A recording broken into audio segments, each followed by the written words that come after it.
We now know that the thing you're someday going to look back on and care the most about in terms of what happened politically in 2020 is not necessarily the presidential race or the Senate race or the House race. It's the elections for your state legislature, of all things.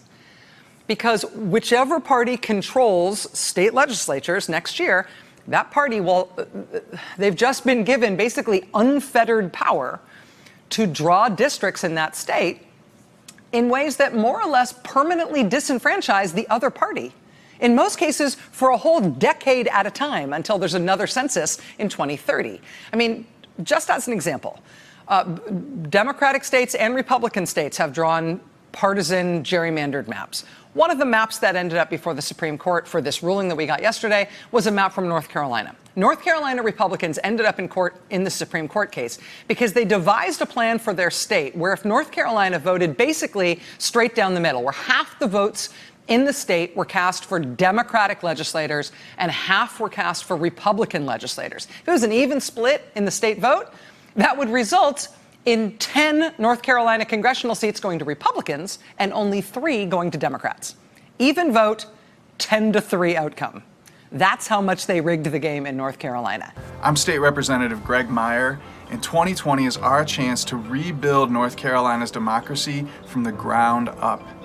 I know there are a lot of things that we hope a Democratic president will do, but let's talk about some of the things that a Democratic legislature will do. We can expand healthcare to over 600,000 North Carolinians by expanding Medicaid, which will also add over 40,000 jobs. We could fully fund our public schools. We could fix our university governance. We could invest in renewable energy across the state, take on climate change, build new public transportation options, bring broadband to our rural areas, create a sensible marijuana policy, take on criminal justice reform, and fix our democracy by ending gerrymandering. Seriously, isn't there already too much money and attention in the presidential campaigns? Is it not driving you crazy already? Take your time and invest it in a state legislative campaign, and you'll be working right next to the person that you are hoping to elect to come and join us in the North Carolina House or Senate. If you have money that you can give and you can donate to help a state legislative race, you can help from the ground up.